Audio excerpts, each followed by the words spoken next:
I guess let's get started. First, are there any questions about, by the way, it's funny, I'm just so you know what I'm thinking today. This is going to be a lecture on clustering, and I'm looking around the room. Does anybody see clusters? Okay, I'm seeing an unusual cluster today, okay? And clustering is going to be about recognizing patterns in point sets, and so maybe we'll keep this for some inspiration, okay? Any question? But before we get into that, the question of homework 3. Any questions about homework 3? How many people feel they have it under control? See a bunch of people under control. Any technical blocks that people are having? No. Any technical blocks? No.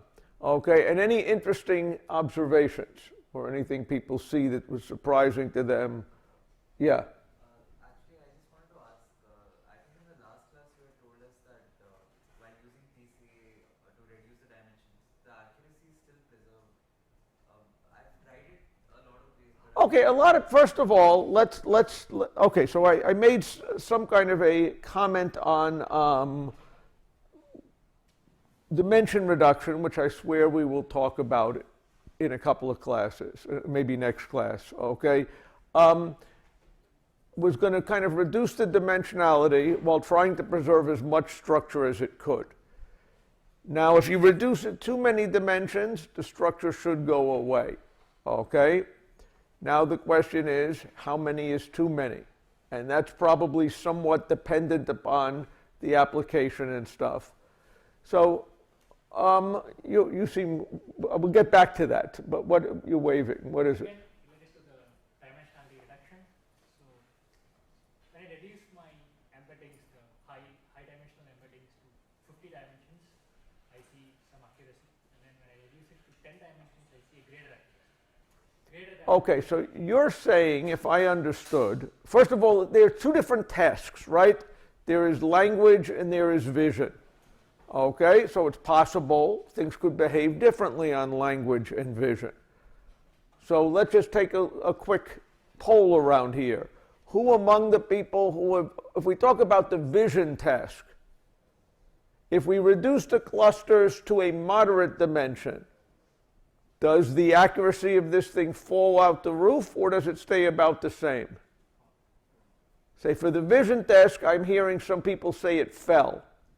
Now let's take a look at the language task, okay? When you reduce the dimension by a moderate amount, did the accuracy fall or stay about the same? I'm hearing that's the same on that side of the room, and on this side, is it the same or did it fall? What?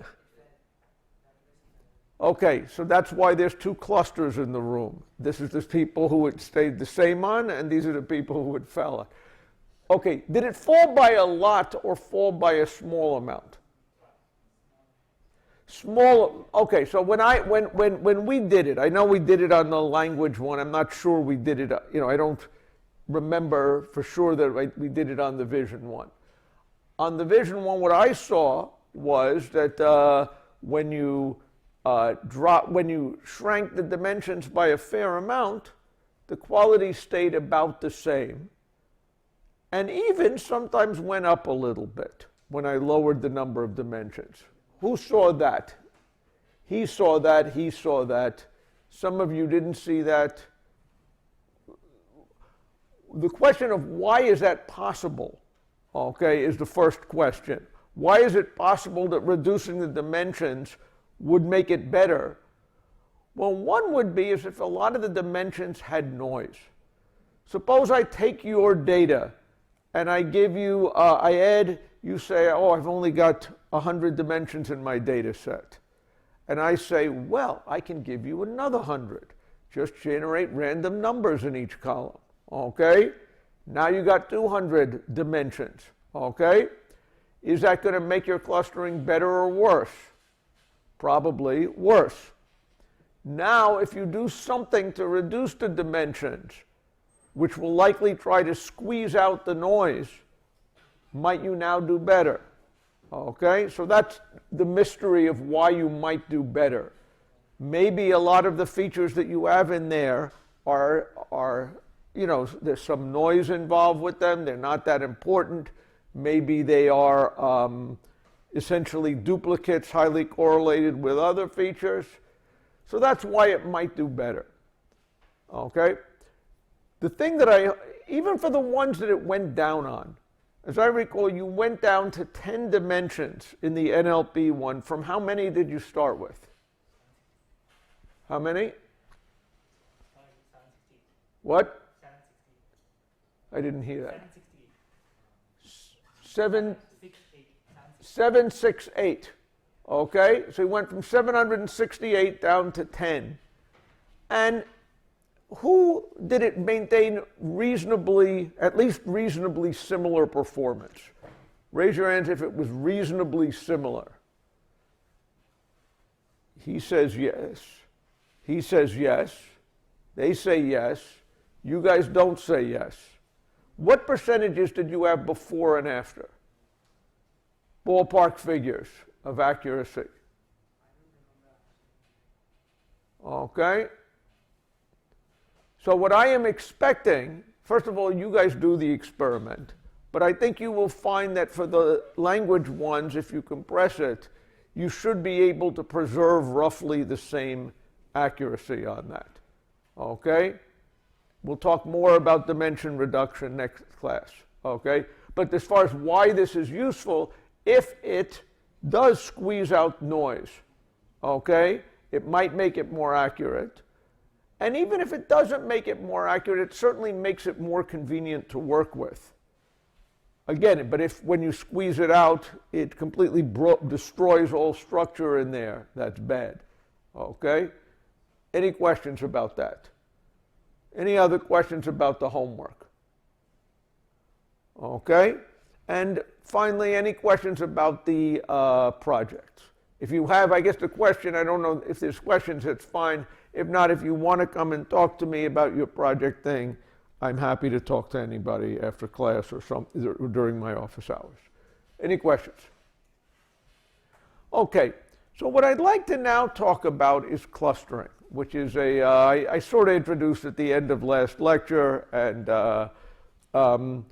but basically it's the problem of you're given a randomly structured or a structured group of points, typically in space, okay, in some data space, and you'd like to find natural groupings of them.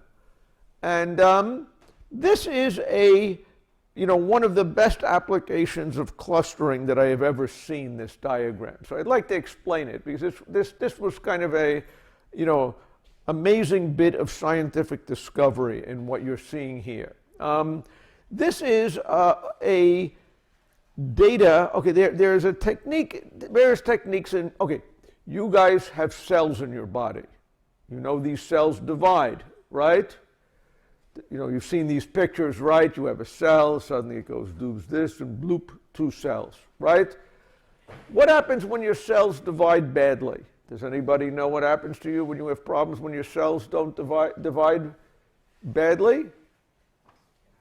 Cancer, okay, bad thing. Cancer is a disease of essentially of cell division. So understanding how cells divide are important, okay? Now, cells dividing, the fact that cells divide is a very fundamental part of what cells do, okay? Cells had to learn had to evolve how to divide, billions of years ago, not recently. So all things that are cells, all cells kind of divide in roughly the same way. So this is a study to try to figure out how cell division works in yeast, okay? How much are you like yeast? Well, in many ways you are smarter than yeast, okay? But your cells divide in roughly the same way, okay? So what is this trying to do? The question is, what genes are involved in helping in the cell division process? Okay? And yeast has somewhat fewer genes than you. Okay? But the x-axis is here is genes. Every column of data you see here is a gene. And there was a measure of, they did an experiment using something called a microarray. Today you might do it in a slightly different way. It measures how turned on or turned off a gene is at a particular time. When a gene is turned on, it's making proteins from it. That's what genes do. When it's turned off, it's not really doing anything. It's still sitting there waiting to be turned on. Okay? And you can then measure what they did is they took a bunch of yeast cells and they synchronized them so they were all at the same point in their cell cycle. And then they said grow. And every 10 minutes they would scoop out some of these things and measure how much each gene was turned on or off, okay? And then do it with the stuff 10 minutes from now. So as we move down here, we have a, time. Every row represents a different time. Every column represents a different gene. And it's green if that gene is turned on more than usual. It is black if it's kind of in its usual expression. And it's red if it's turned off more than it usually should be. Okay? Again, you can kind of imagine that you make a certain amount of stuff normally, but then... Anyway, what is this doing?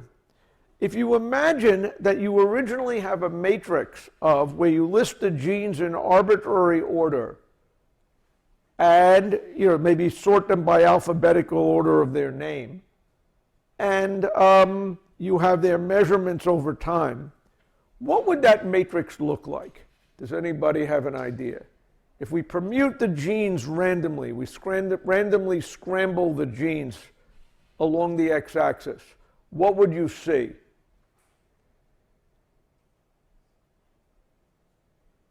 I will say you will see nothing but a pattern of random green and blue and red. Okay? It's clear when you look at this, this is not a random pattern of green and blue and red. What is it? Okay? We used the people who did this experiment did an agglomerative clustering algorithm where they took genes. Okay, we'll talk about agglomerative clustering in more detail later on, but essentially they looked for which pair of genes were most similar in how they expressed each other. If the pattern of red, green, and black was the most similar of any two genes, you merge them into a cluster. And you then kind of repeat. Now, originally you have N genes all in their separate clusters. You merge the two clusters that look most similar. You now have N-1 clusters. You merge the two clusters that look most similar. And eventually you've got one cluster. Okay? So what is this thing doing? There is this tree that is kind of reflecting the merging process. I know we have seen a tree like this on one of the data sets, because one of the good visualizations I showed had something like this. Okay, and what is it doing? The height of the tree is going to reflect the cost of the merge. The more similar the two genes clusters were when you merged them, that was a low thing. The more expensive it was when they merged, that was a high thing. So what is this thing doing? If you look over here, you've got a whole lot of genes which are getting merged into a cluster where all of the heights are low, right? Why is it? All of these genes have a similar turn-on pattern. Okay? They stayed off in the middle of the cell cycle, they came on, and then they went off. There's another group of genes here that clustered all together. And when you look at this thing, Sure enough, these are the ones that went on in the end of the cell cycle, right? Which are these? These are ones that went off in the beginning of the cell cycle. These are ones that went off in the middle of the cell cycle. These are ones that gave a sudden kind of jolt. They went off and then went back on again. Does everybody see that? And this kind of naturally, these clusters naturally get found just by looking at the data. Now, in order to visualize it, you've got to permute the rows, the columns, so as to reflect the structure of the tree. Does everybody see that? The final merging step said the genes that were turned off were all on this subtree. The genes that were turned on were on this subtree. Does everybody kind of see that? So what's amazing about this? By doing this experiment, suddenly you see how are genes turned on and off in cell cycle. Suddenly you know, okay, there's one group of genes, two group of genes, 3, 4, 5 groups of genes that are obviously pretty strongly involved with the cell cycle. Something must be turning all of these genes on, and by looking at the genes you can figure it out. They've got to be the same thing probably if they're all being turned on at the same time. So you can figure out what is it that turned this thing on, what is it that turned this on, what is it that turned this off, okay? And by doing one of these experiments after you've done the clustering, suddenly you have the possibility of figuring out how all cell division works, okay? Any questions about that? Okay, so this to me is very inspiring. The other thing that's inspiring is this as a visualization. Does everybody see that you could imagine doing this merging, but this ordering of the genes is not a function of the merging, okay? Right? Which were the first merges that were done? Probably these, okay? And what were the second merges that were done? Probably these, okay? And the third ones, maybe these, or you can kind of imagine. So the order here was something that was chosen so that it would reflect the tree without any crossings, okay? And you can kind of think that with a tree like this, a binary tree, you know you can put either you have a choice of which you put on the left and which you put on the right. And you know, by making the right choices there, you can come up with a visualization of this that's really great. Any questions about that? Okay, so this is my example of why clustering is a great thing. Okay? Now, as a data scientist, there are several reasons why clustering is a great thing. One is just understanding your world, how many different populations are represented in the data. In that gene data, you kind of came up with the idea, wow, there's probably 5 serious things that are happening, and then a bunch of genes that maybe aren't really doing much or something like that. There is sometimes the desire to, if you want to build a model, that building models over smaller groups is a good idea. In your homework, you are going to be doing nearest neighbor classification by what? You took all the cars and you found the centroid, and now you're measuring the distance to each centroid. Now note that you could have done something different. Once, you could have, that's to a certain extent, you were building a separate predictive model for each cluster.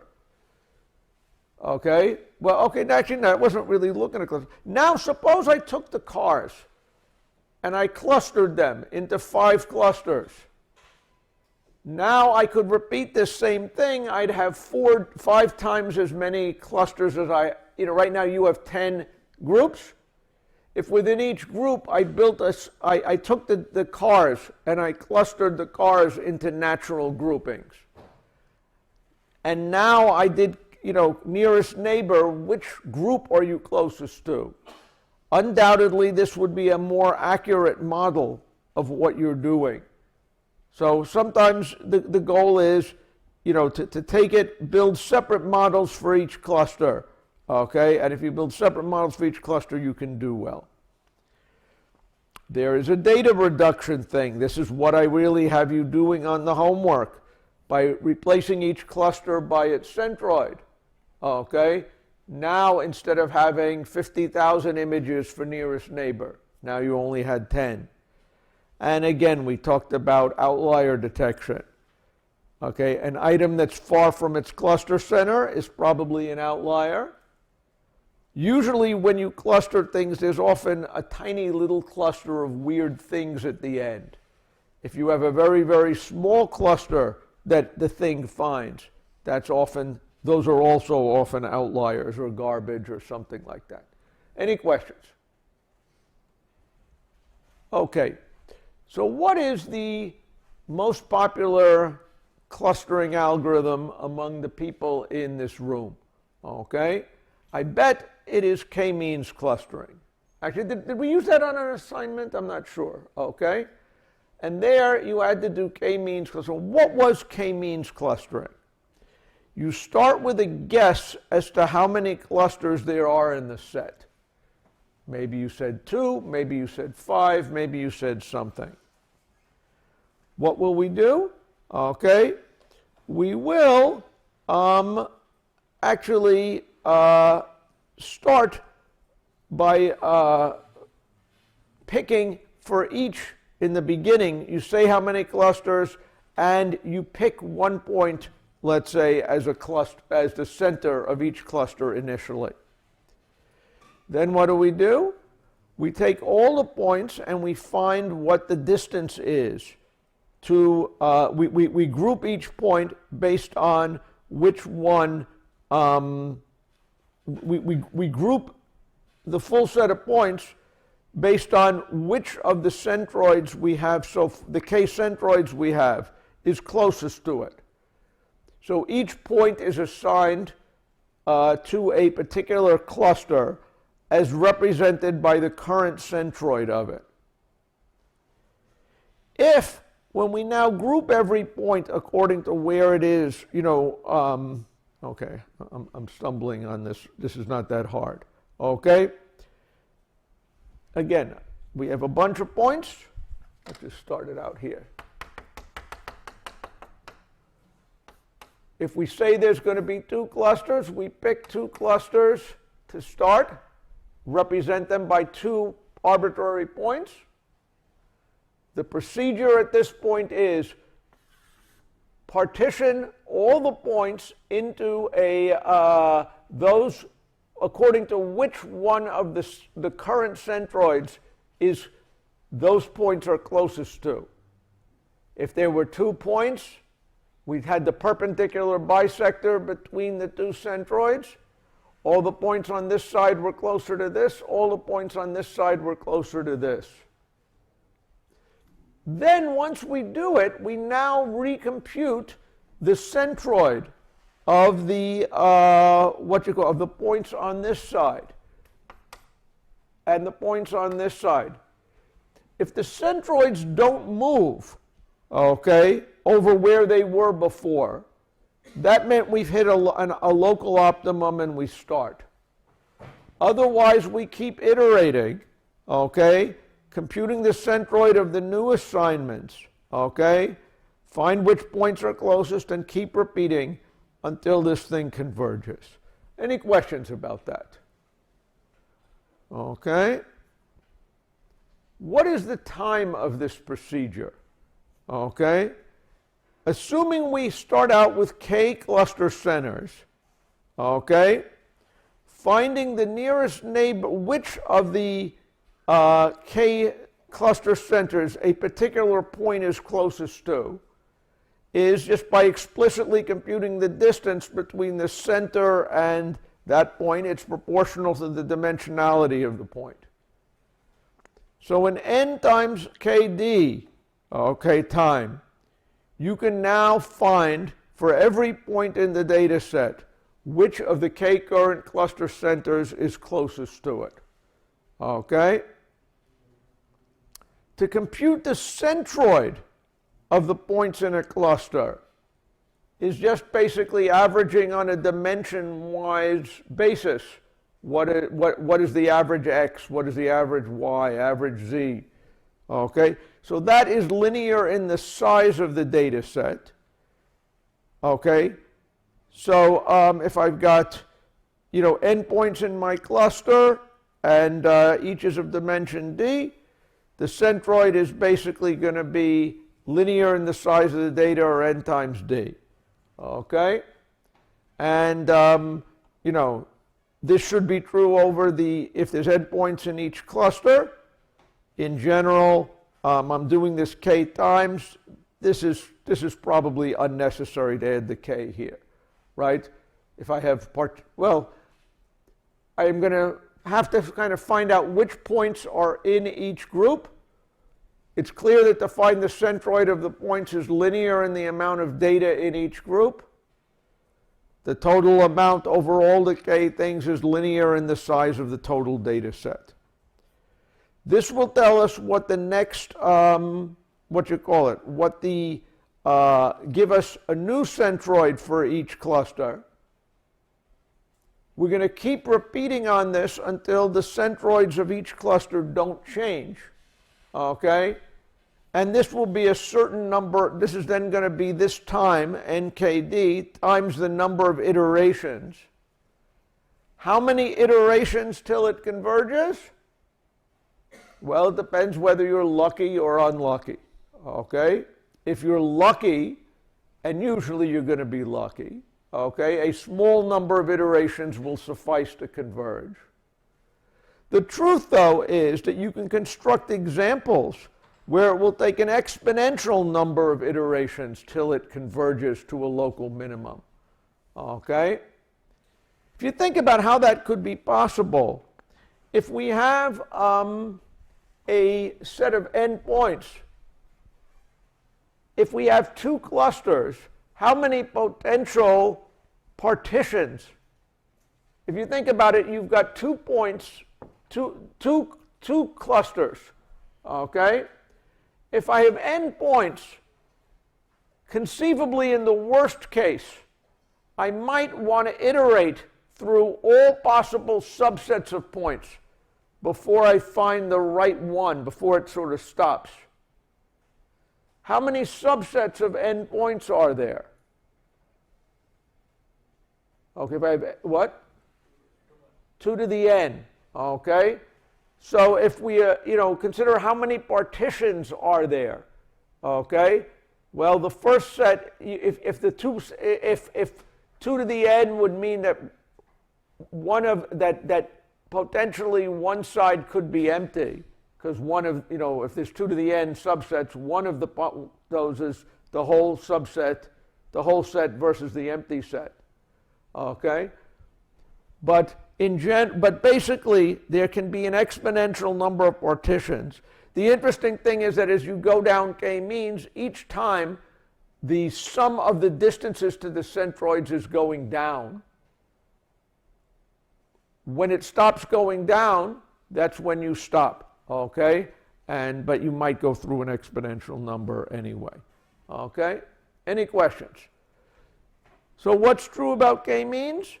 K-means, how successful you're going to be is going to depend upon how lucky you are with the initial points that you pick as cluster centers, okay? In this particular example, if we have k equals 3, we should have, in an ideal world, we would have 1 point in each of the 3 obvious big clusters, but we guessed wrong, and 2 points were picked in the bottom cluster. When we compute the centroid of, if these were the 3 points, what were the nearest neighbors? These 3 are kind of on a line, so the perpendicular bisectors kind of cause stripes. And now the center cluster is going to be some points here, the red points here, and the red points up here. After that iteration, we take the centroid, it's going to move towards this cluster. The point in here is going to move towards between the two clusters. Okay? And in this case, it took about 7 iterations, but we finally ended up, in this case, doing the right thing, where each point was in the right spot. Okay? Any questions? Now, we note that k-means can end up in a local optima. It doesn't necessarily mean that when it comes and finally stabilizes, it has found the best possible clustering. But we'll see that in a minute. Okay, why is k-means kind of interesting? Here we have the example I like, where we have men and women in height-weight space. Okay? And we will talk about logistic regression, okay, later. I know you got to do that in the homework, but presumably it's straightforward. Logistic regression finds the best size line to separate, if you have training examples, red points and blue points. Logistic regression will find the line that best separates the red points from the blue points. For the height-weight space, this is what I got. Now, what's k-means clustering going to do?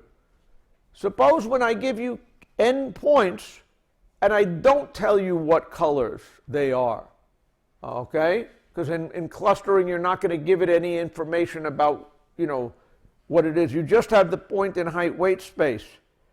If you naturally cluster it, k-means, I said, if there's going to be 2 clusters, it found this cluster as marked by that center, and this cluster marked by that center.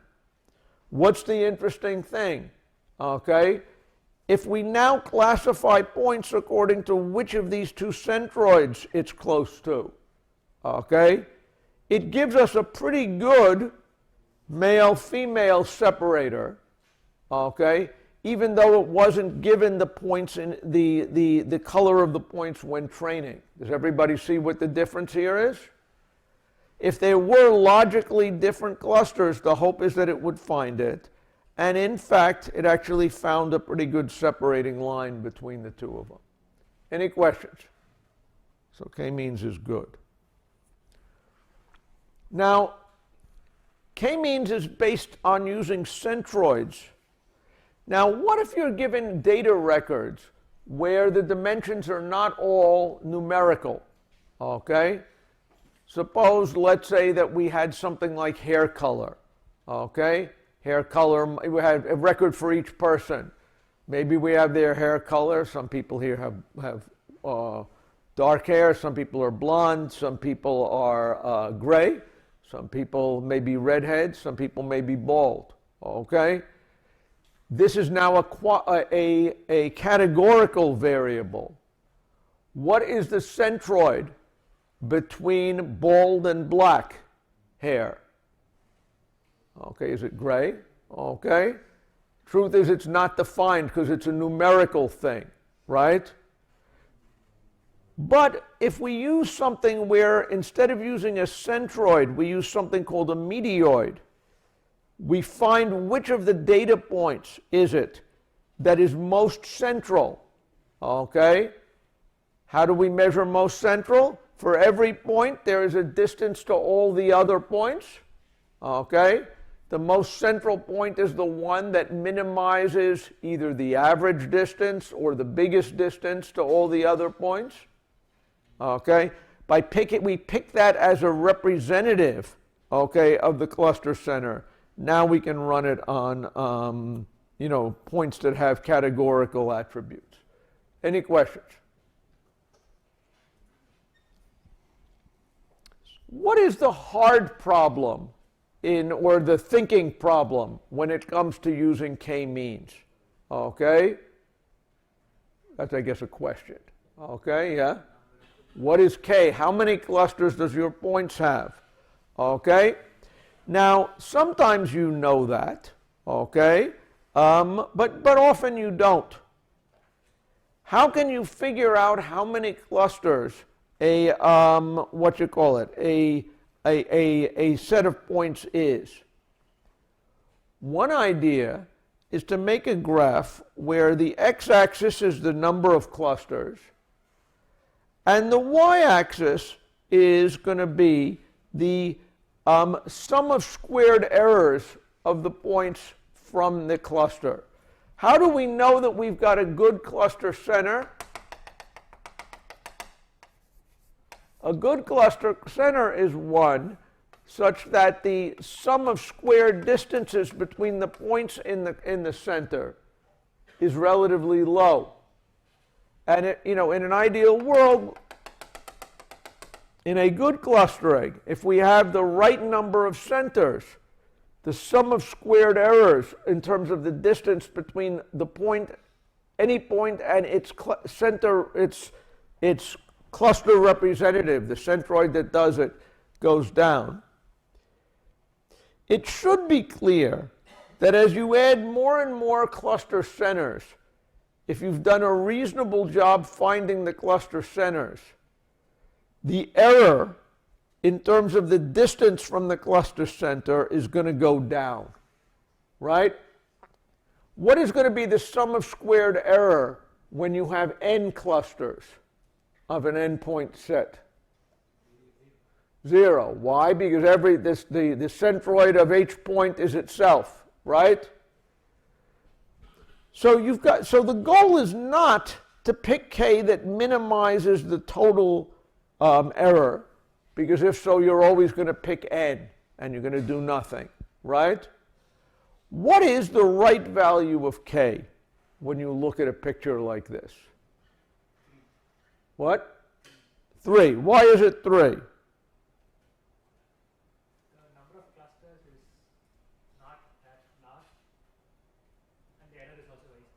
Okay, so you're saying that you like 3 because you say, look, okay, I guess especially on this line, by the time you got to 3, okay, that seems to capture most of the error. Adding extra points into the, adding more cluster centers does reduce the error, but it does it slowly. So what you're saying kind of is the right place is to try to find where is it, the k, where the error stops dropping by a lot. That's what I'm hearing him say. Any questions about that? Okay. That they call the elbow criteria. If you kind of look at this as an arm, does this kind of look like what the elbow is? Okay, the joint between where you're making progress by adding clusters and where you're not. The trouble is actually that what we mean by where the elbow is. He said 3. Why did he say 3? Because he liked it, thought 3 looked good. Okay? Turning that into a mathematical criteria is a little harder. Okay? And it's also the case that you tend to see elbows even in random noise. How many cluster centers are there in this? Look at this example here. This uniform noise. How many cluster centers should there be? I think you should say it's not something you can cluster, right? But if you do this, as you add more and more clusters, what does the error curve look like? At some point it starts going down much more slowly. So there are other more formal criteria that people have used for trying to set what the right k is. Okay? It's not clear that there is, there are experiments. This is a table with some, from experiments. Some other criteria that are kind of interesting. One of them is the angle between the fit lines. If you have a, an elbow curve like this, you could imagine, let's fit it, find the point where we fit the two things by lines, okay? And now you can, so everything less than this, you've got a bunch of points. Anything greater than this, you got a bunch of points. You could use linear regression and find the best line that fits this up to here.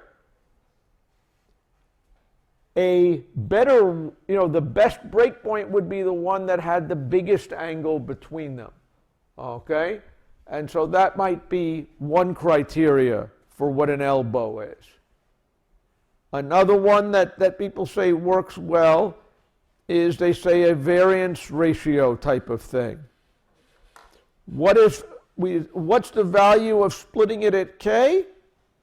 Well, there is how much did the sum of squared errors go down after k points, on average as a function of k, versus the sum of squared errors on the stuff that isn't here. This is another criteria. But bottom line, there are ways you can quantify this. When you get tables like this means that there's lots of different ways to do it. Okay? Part of it is eyeballing it. Part of it is recognizing that the elbow doesn't necessarily do the right thing. Any questions about that? Okay? Good. What are the limitations of k-means? Well, one thing about k-means is that it wants round clusters. Okay? It's defining a cluster by a center, and it's talking about all the points by how far they are from the cluster center. Implicitly, this means that you're going to have, it wants round clusters. Down here, where it has, each cluster to me is a long, straight thing of dense points. This is something that k-means doesn't really like, because it doesn't, I guess it could put a cluster center here, here, and here, okay, and get those long, in this case, those long things, but that's only because they're parallel to each other, okay? Generally speaking, it has trouble with nested clusters, like this point over here, or long, thin clusters, okay? And sometimes it gets stuck running it multiple times and picking the best clustering, multiple different starting seeds, and repeating gives you some chance of getting better. Any questions? So what are bad cases of k-means? One is, again, if there's no structure in it, k-means will still be very happy to find you. You tell me that there's to find something with two clusters in here, I will certainly do, k-means will do it. A more subtle problem that I think is something that you think we should be able to fix is, what if you have two centers, but there is a difference in the variance around the centers? In this cluster, everything is very tight around the center, and here there is a bigger variance. What does k-means do? It basically will try to find the place between the two centers. What would be the right separating line for the two clusters in this case? Does everybody see what's going on here? You got one set cluster center here and one cluster center there. Presumably a better separator would be one that was closer to the dense cluster, okay, if you could recognize the difference in variance. And the other thing is that sometimes you get into a case where there's a large number of, here you have a case where you have a large number of cluster centers. Each of these were points that were generated by some Gaussian thing. You had a Gaussian distribution. The points were generated as Gaussian points around a center. Here we try to reconstruct what those centers are, okay? If you look at it, it does a pretty good job, but sometimes it puts two clusters in the same together. Sometimes it splits clusters, okay? This is because k-means is going to find the local optimum, but that's not necessarily a global optimum. Any questions? What are these lines, by the way? Does anybody see the division of lines? Does anyone remember what that is from last class? A Voronoi diagram. If we took the centers, okay, the Voronoi diagram would kind of be the partition of what are the points that are all going to get the same cluster label. Okay? Any questions? Okay, any questions about k-means? Yes? So we can solve the local minima by running k-means multiple times, right? Well, you can run k-means, you can solve, okay, you find a local minimum by running it many iterations until it stops improving. But that is still a local optimum. There is no reason why that is not necessarily the single best possible clustering. You may say, well, start it with another starting point. And if you do that, maybe you'll do better. But again, there's no guarantee you're finding the globally best, after you do this with 10 starting points or 100 sets of starting points. You're still not going to end up with the global best cluster center necessarily. In fact, finding the best k-means clustering is an NP-complete problem. So in the worst case, realize you're using it as a heuristic. You're not using it as a guarantee that this is the best possible cluster according to the k-means criteria. Any questions?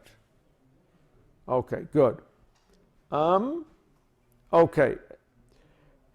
Fair enough. Again, you hear the word expectation maximization associated with k-means. This I never found very enlightening, but it's probably some vocabulary you should learn. Okay? That there are a class of algorithms where you assign points to estimate clusters, and that they call the expectation step.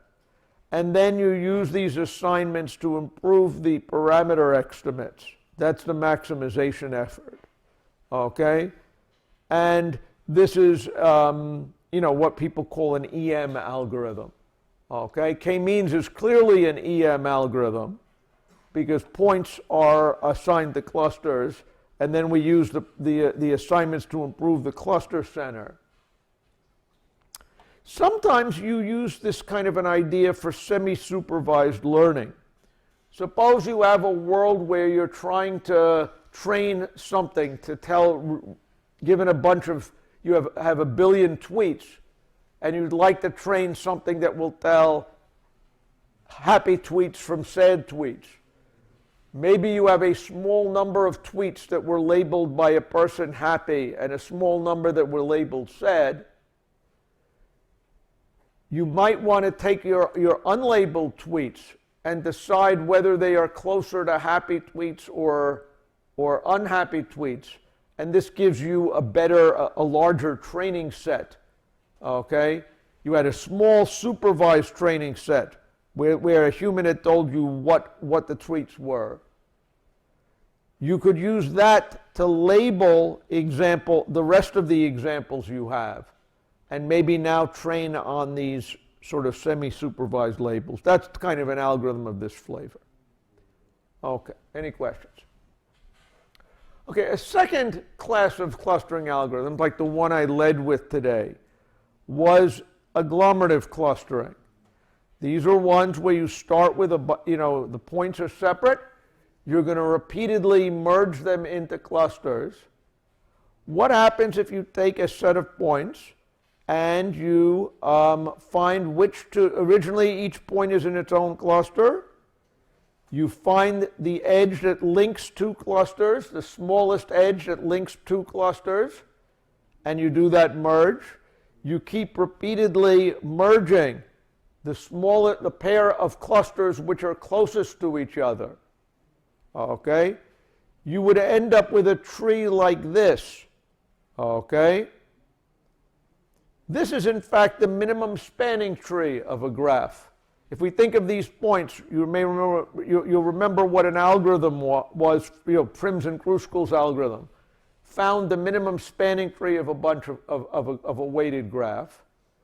Suppose we had our graph had n points, and the weight between any pair of edges, any pair of points, was the distance between them.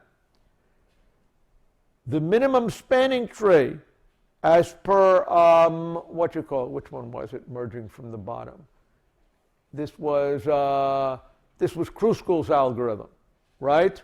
You sorted all the edges by weight from smallest to biggest, okay? And you kept merging, okay, until you created a cycle. Agglomerative clustering in its simplest sense is really just finding a minimum spanning tree.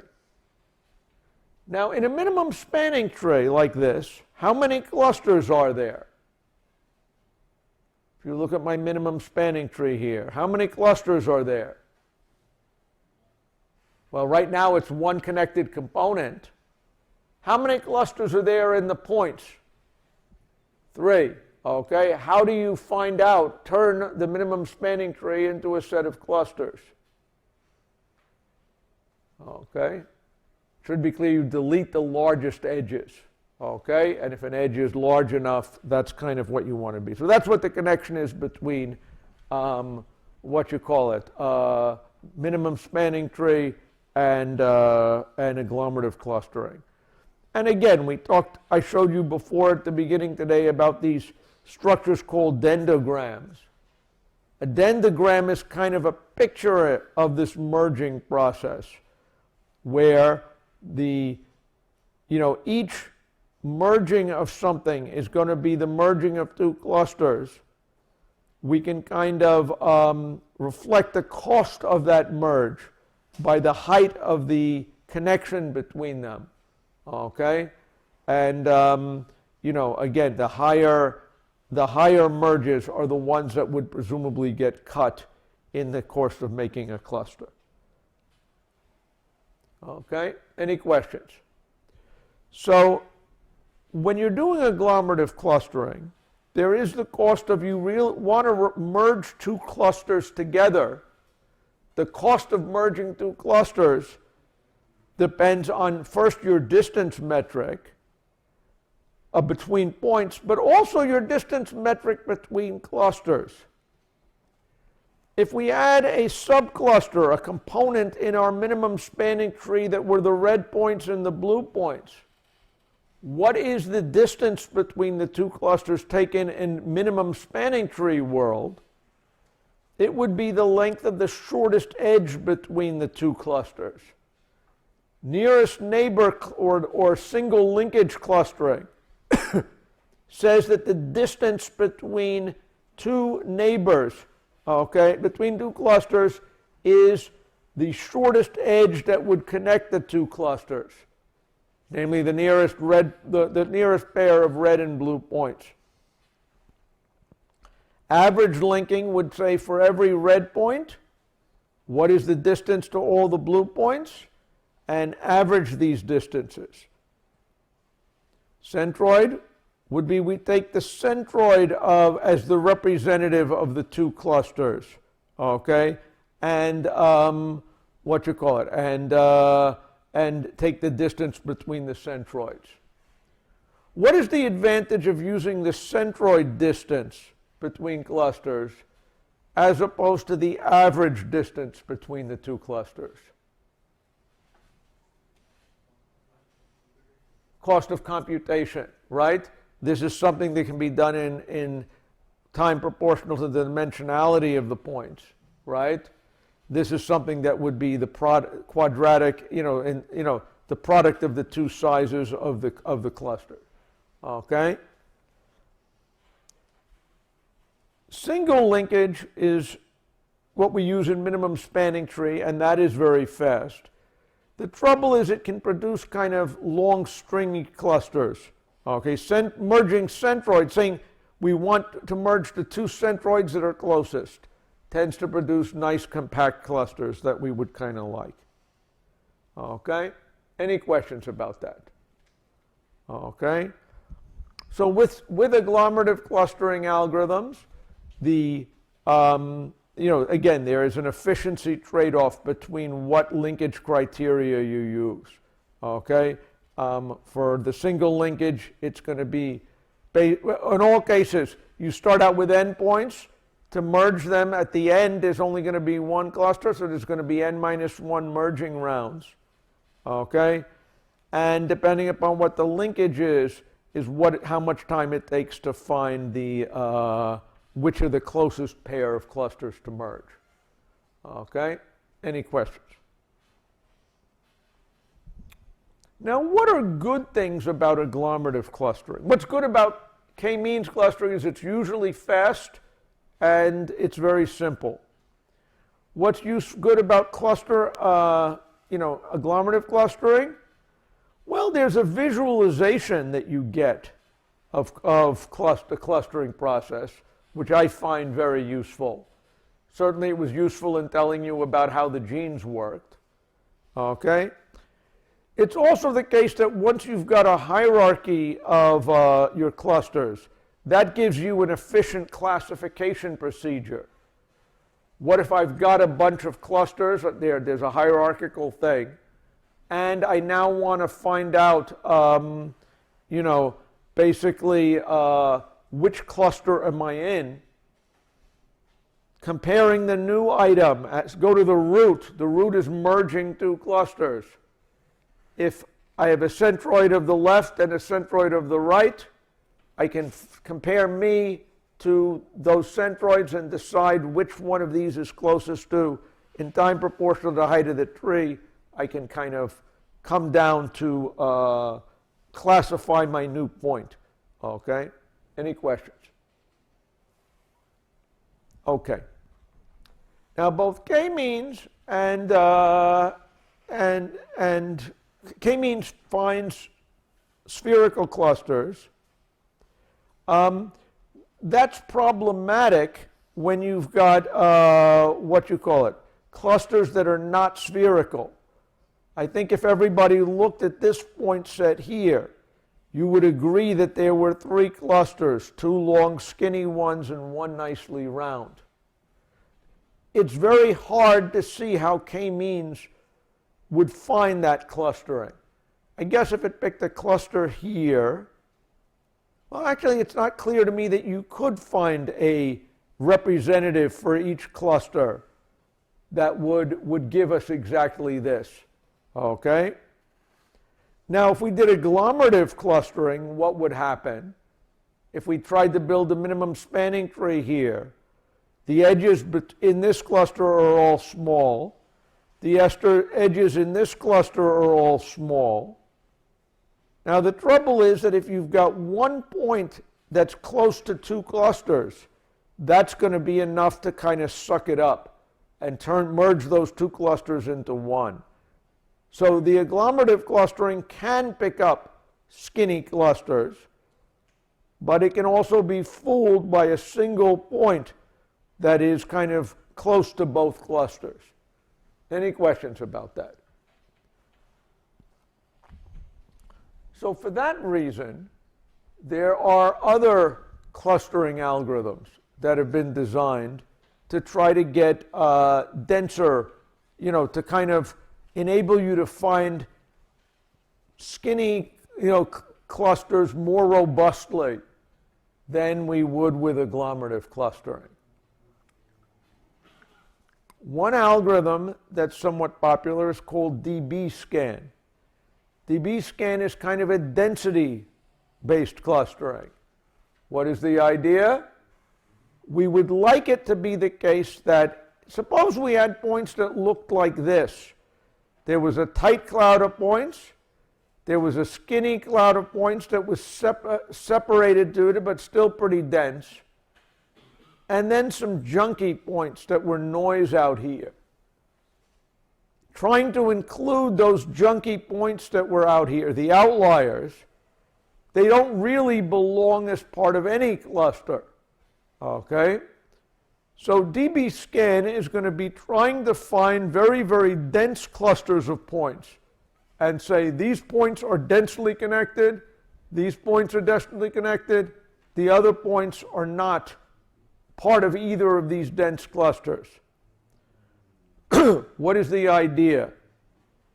We're going to first look at our set of points and decide we're going to fix our density by setting two parameters. One is D, a certain number of points we need, and a radius to define what close is.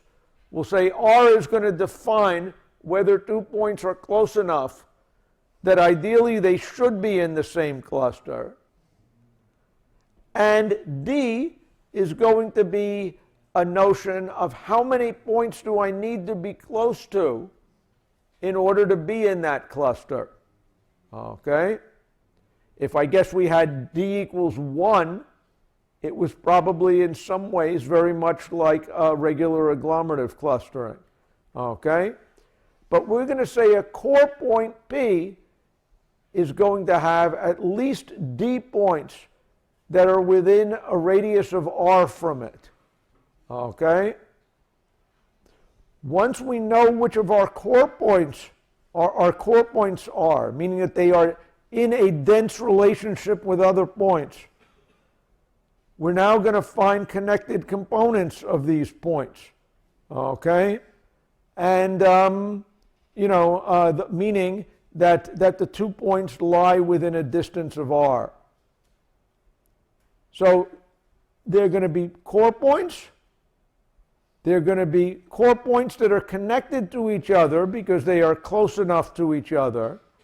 These are going to form potentially long connected components. Okay?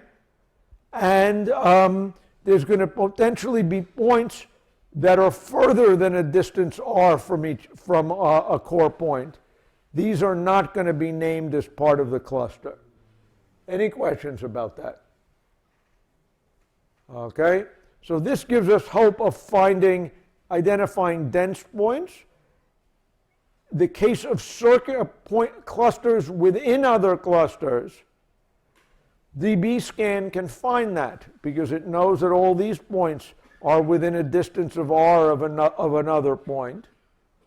So long as R is small relative to the distance between these clusters, DB-scan can find the internal thing. K-means is going to be doomed to splitting both clusters up, okay, instead. Any questions about that? Okay. And if you do this right, this runs in something like quadratic time. Okay. Any questions about that? Yeah.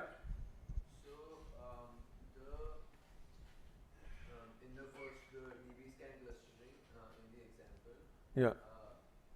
if R is very small so that the inner cluster is made, would other points outside be classified as an outlier? Well, okay, so if R is too small, let's think about it. If R is 0, what's going to happen?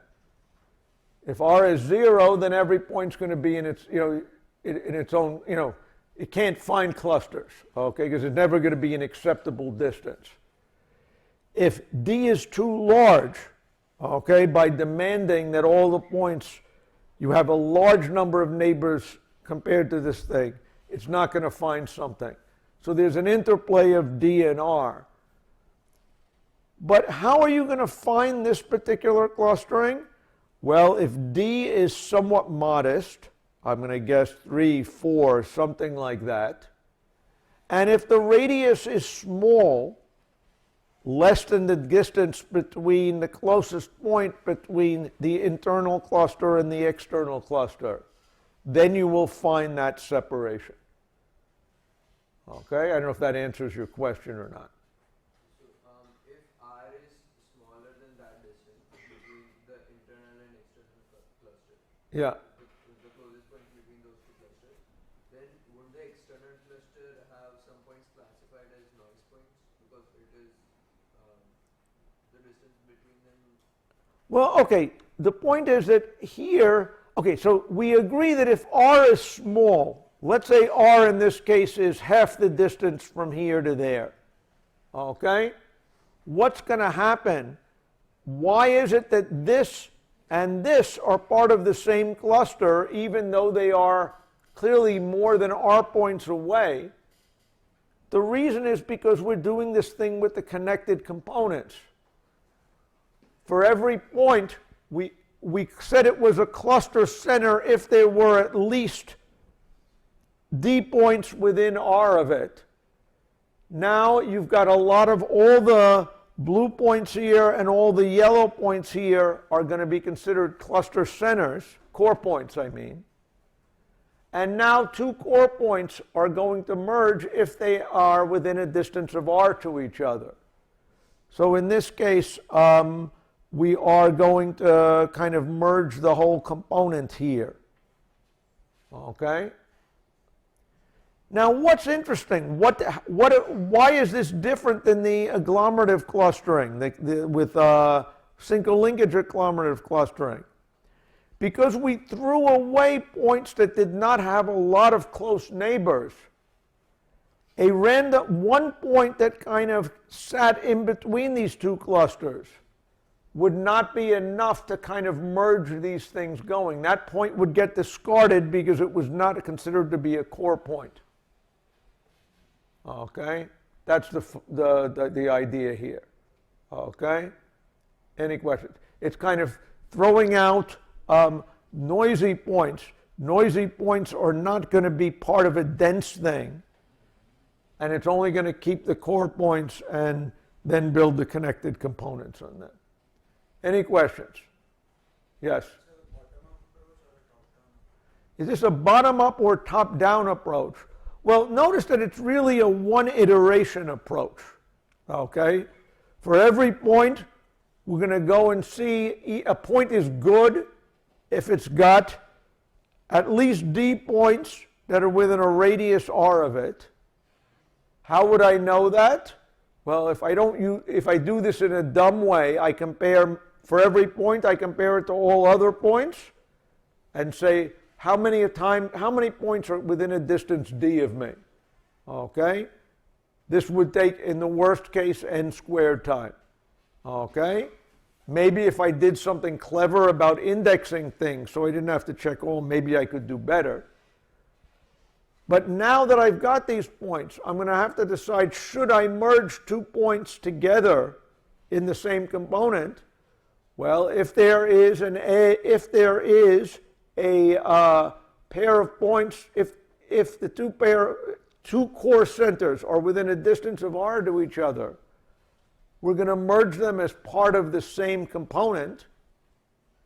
But we can what happens if we've got points like these, where these are all core points? If this was R, R, R, R, we would merge this, we would merge this, we would merge this, we would merge this. Now we've got one component. Okay? So basically, again, it's going to be a quadratic thing. You're going to take these points, you're going to add an edge between any two that survived the core test and are within a distance of D, and now the graph theoretic connected components are the clusters. Any questions about that? Okay, good. Now, there is one final kind of class of clustering algorithms I want to talk about. And these are based on kind of similarity instead of distance. Okay? That normally we've been talking so far about the geometric distance between 2 points. 2 points that are close to each other should be connected.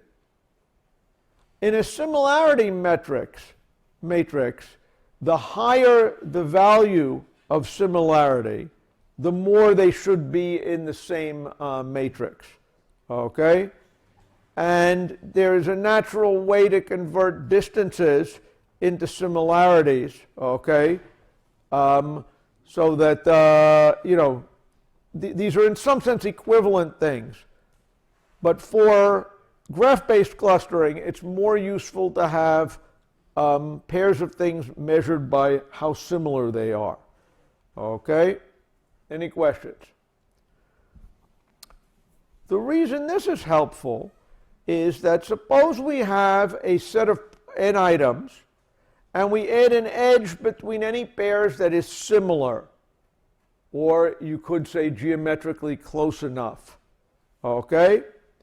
One way to think about clustering algorithms is to think in terms of, are there cuts in this graph that will break the graph into the originally connected graph into a small number of connected components.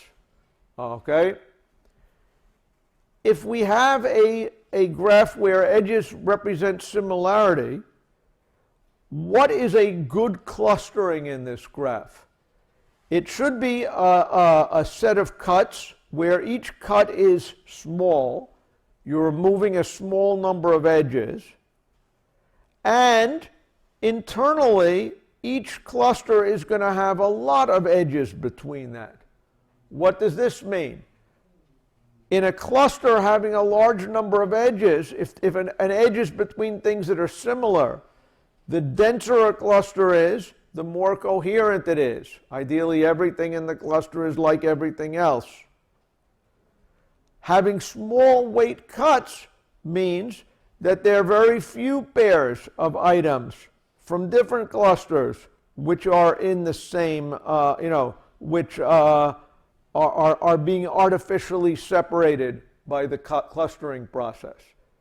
So that's kind of the criteria that we want. We want dense clusters and we want sparse cuts. Any questions? Now, if you take a course on algorithms, you may have learned about network flow. Okay? Network flow is a way of identifying the minimum cost cut in a graph. Okay? Now, if we have a graph like this, what is the smallest number of edges you need to separate the graph into two pieces? If I cut this one edge, I separate H from the rest of the graph. So there are good algorithms to find the lowest weight cut in a graph. Although in general, if you say what is the smallest weight cut in a graph, it often just kind of cuts off one vertex. If you have a low degree vertex, it's easy to separate from the graph. Finding something that has a low weight cut, we know how to do. The trouble is that clustering, really what you want is something where you have a low weight cut but leaves dense weighted things that are both large. Okay? And this kind of a problem turns out to be an NP-complete problem. Okay? So trying to find the best possible cut, okay, when you will have both a small number of edges to cut and a dense component thing, that turns out to be harder. But one approach to trying to achieve this balance is something called modularity-based clustering. What is the idea? If we have a picture like this where we've got these colored clusters, why are these clusters good? It is because within each cluster it is dense, and there are a small number of edges bridging those clusters. Okay? We would like to come up with a measure that captures both these things. The fact that within a cluster there are a lot of edges, and across clusters there are very few edges. Okay? And the modularity is a statistic for doing that. Any questions? What is modularity? Okay? Well, actually, let's just look at it this way. Modularity is computed like this. Okay? We sum up over all edges in the graph. Okay? And we take what is the weight of the edge from V to W, and we subtract it from something that is the product of the degrees of these two vertices. Okay, so KV is the degree of vertex V. How many edges are on it? KW is how many edges are on the vertex W. M is the number of edges in the graph.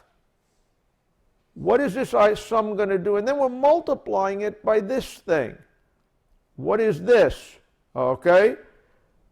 In this case, we're assuming that there are two clusters. Okay. And S is going to be positive for all the vertices that are, if you have a partition of the vertices, on one side of the cut, okay, it's going to be all the vertices are going to get positive numbers, and on the other side of the cut, all the vertices are going to get negative numbers. So plus and minus 1 are the possible labels for each vertex. If V and W are in the same cluster, it's going to be 1 plus 1 over 2. Okay, either minus 1 times minus 1 or 1 times 1. If they're in the same cluster, we're going to get credit for this modularity. Okay, if they are in different clusters, okay, this is going to be minus 1 plus 1 over 2. We don't get credit for this. So what is this going to tell me? This is going to tell me some kind of a weight, okay, of all the edges. If I have a particular clustering, okay, what is the weight of this? This is an edge, an actual edge, and this is going to be the expected weight of the edge. If you think about it, if you have two vertices, both of which are high degree, do we think that it's likely that there is going to be an edge between them? Okay? Suppose we have a graph where we have two vertices which are both high degree. Is it likely there is going to be an edge between them? In principle, more likely than if they didn't have one. So this is going to be a term reflecting what is the likelihood of their amount of edges we expect. And what is this telling me? This is the actual edges. This is the probability that there was going to be an edge under a particular model. If they are in the same cluster, then we get more points if there is more density, if the actual edges are more than would be expected by this. That's what this modularity is kind of saying. How many edges are there in each cluster? More edges are there in each cluster than would be expected just by the degrees of it alone. Okay? And this turns out to be, it's kind of an expression that you can optimize. Okay? And that's why modularity is an interesting measure here. Any questions? So there is a clustering algorithm that is popular called Louvain clustering. And this is the one I will leave you with today. What is Louvain going to do? It starts out, for every node, it identifies which neighbor, okay, if I merged with it, would most improve. For each node, I figure out which neighbor, if I merged with it, would most improve the modularity so far. Once I do this, okay, I am now going to have originally every node was in its own cluster. When I find neighbors where I can merge with them to shrink the modularity, I am going to go and create a sparser graph, okay? I'm going to kind of merge I'm going to have a component of vertices that get merged. This is going to leave me with a smaller graph, and by going and iterate through it, the hope is I will end up with good clustering. So in this example, here we've got one graph. If you look